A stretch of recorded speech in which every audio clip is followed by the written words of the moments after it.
어렸을 때부터 부모님과 함께 교회에서 유치원을 다니며 신앙생활을 해왔습니다. 하지만 어려서인지 하나님을 믿고 하나님께 기도하는 의미를 잘 몰랐습니다. 또 기도하는 것이 그리 흥미롭지 않았습니다. 초등학교 6학년 때 동네 체육관에서 청소년 태권도 선수단을 모집한다는 말에 운동을 좋아하는 저는 망설임 없이 선수단에 들어가게 되었습니다. 그때부터 인정받는 태권도 선수가 되는 것이 목표가 되어 열심히 운동하였습니다. 하지만 운동은 쉽지 않았고 운동하는 것이 힘들어지자 교회에 나가는 것이 뜸하게 되었습니다. 결국 중학교 2학년 때 힘든 것을 넘어서지 못하고 운동을 그만두게 되었습니다.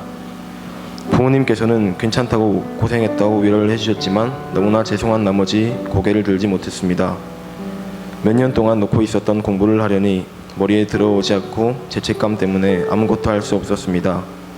힘들었던 운동을 그만뒀지만 이상하게 더 힘들어졌습니다. 상황과 환경이 더 어려워지자 저는 다시 교회에 나가게 되었습니다. 진로 문제를 놓고 새벽 기도도 하였습니다. 중학교에 입학할 때 저는 400명 중 거의 400등이었는데 졸업할 때는 좋은 성적으로 지금의 학교인 경북고등학교에 들어가게 되었습니다. 교회를 다니고 또 학교도 잘 다녔지만 학교와 교회에서의 삶은 따로따로였습니다. 그런데 학교에서도 교회와 같이 복음을 전하는 친구를 보게 되었습니다. 저 역시 그 친구가 하고 있는 행복 모임에 함께 하게 되었습니다. 그렇게 작년 가을 행복 모임을 통해 수많은 기도 응답을 누렸습니다. 하나님의 부르심을 통해 저는 우리 교회로 인도되었고 무엇보다 소중한 요다엘이라는 인연을 만나게 되었습니다. 그런데 이렇게 많은 응답을 받고 소중한 공동체를 만났지만 저는 최근 몇 달 동안 예배 자리에 나오지 못했습니다. 왜 나오지 못하냐는 교회 선생님과 친구들의 연락에 학교와 학원이 주일 예배 시간과 많이 겹쳐서 예배를 못 간다고 대답했습니다. 실제로 겹치는 날이 많았지만 사실 늦게라도 예배 자리에 올 수 있었습니다. 그때마다 저는 남는 시간에 PC방에 가거나 친구들을 만났습니다. 그러면서 괜찮겠지 하며 아무렇지 않은 듯 넘어갔고 그러는 사이 저의 마음은 변질되어 가고 있었습니다. 하나님께 정말 감사하며 좀 더 하나님을 만나고 싶어하고 사랑하고 싶어 했던 저였지만 이미 저의 마음에는 하나님이 아닌 세상의 것들로 가득 차 있었습니다. 그러던 어느 날 두 날개 네트워크 청년연합수련회가 있다는 말을 들었습니다. 하지만 방학이어도 보충학습을 나가야 하는지라 평일이 겹쳐있던 수련회는 갈 수가 없는 상황이었습니다. 이미 많이 변질되었던 저였지만 이런 저를 불쌍히 여겨주시어 많은 사람들을 통해 수련회를 고면받게 되었습니다. 저에게도 수련회를 가고 싶다는 마음을 주셨습니다. 그래서 그때부터 간절히 기도하였습니다. 역시나 하나님께서는 저와 저를 위해 기도해 주시던 분들의 기도를 이루어 주셨고 마침내 수련회에 갈 수 있게 되었습니다. 할렐루야. 그렇게 수련회 당일이 되어 차를 타고 수련회 장소에 도착했습니다. 저에게는 생애 첫 수련회라 많이 긴장되었습니다. 게다가 연합수련회라 대부분이 모르는 분들이라서 많이 불안하였습니다. 곧이어 우린 찬양을 시작하였고 즐겁게 찬양하고 간절히 기도하는 사람들을 보고 나서야 마음이 편안해지는 것을 느꼈습니다. 마음이 치유된 것 같았고 강의가 기대되기 시작하였습니다. 강의가 시작되었고 말씀 하나하나가 다 가치롭게 느껴졌고 은혜가 되었습니다. 또 나눔을 하며 서로를 알아가고 각자가 들었던 내용을 공유할 수 있어서 정말 좋았습니다. 또 조별 게임을 하며 스트레스를 풀기도 하였고 그러면서 점점 어색함이 사라져가고 있었습니다. 이틀째 되는 날 저녁 강의에 우리 김대현 목사님이 강의를 하셨는데 3일 동안 들었던 강의 중에 제일 공감이 됐고 은혜로웠습니다. 변화와 변질이란 주제로 강의를 하셨는데 사실 저는 이때까지 그 둘의 차이를 몰랐습니다.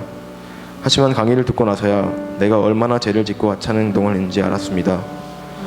저는 이때까지 예배를 참석하지 않고 기도하지 않았음에도 이거 하나 정도는 괜찮겠지 하며 넘겨왔습니다. 그러면서도 저는 저를 자랑스럽게 여기고 더 잘되기만을 바라고 있었습니다.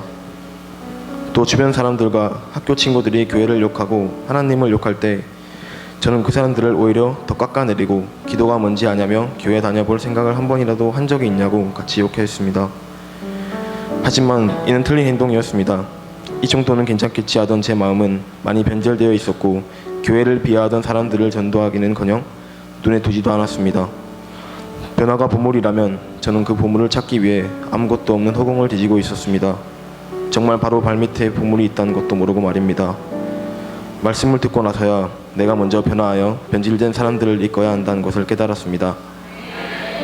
또 변화는 어렵지만 변질은 아주 쉽다는 것을 알았습니다. 그래서 게으른 나를 뛰어넘어야 한다는 것을 깨달았습니다. 지난 날의 나를 돌이켜보니 참 부끄러웠고 눈물이 났습니다. 저는 간절히 기도하고 회개하였습니다. 덕분에 저는 수련회를 통해 하나님을 만날 수 있었습니다. 할렐루야. 마지막 날 일정까지 끝나고 각자 헤어지려 할 때 처음 봤을 때의 어색함은 완전히 사라졌습니다. 교회도 다르고 지역도 달랐지만 모두가 한 가족이 되었습니다. 하나님께서 하셨습니다. 이제 1년 동안 못 만나서 많이 아쉽지만 같이 기도할 수 있어서 정말 행복했습니다. 3일 동안의 짧지만 풍성했던 수련회는 끝이 났습니다. 수련회를 시작할 때에 비해서 마무리를 한 지금의 저는 겉모습은 똑같습니다. 그러나 저는 분명 많이 달라졌습니다. 변화되었고 그리고 또 변화될 것입니다. 이제는 내 자신의 성공보다는 영혼 구원이 나보다는 우리가 제겐 더 가치롭습니다. 그리고 무엇보다도 복음의 절대 능력을 앞세워 세상을 충돌하고 도전하고자 하는 마음가짐이 생겼습니다. 월요일이면 다시 학교에 갑니다. 이제는 나 혼자만 사는 신앙이 아니라 모두가 변화하여 하나님께 달려가는 삶을 살고 싶습니다. 그러기 위해서 앞으로 예배의 자리를 지키며 이제 곧 시작될 양육훈련을 기대하는 마음으로 기도하며 준비하겠습니다. 2박 3일간의 두날개 네트워크 연합수련회 하나님께서 하셨습니다. 이 모든 영광 하나님께 올려드립니다.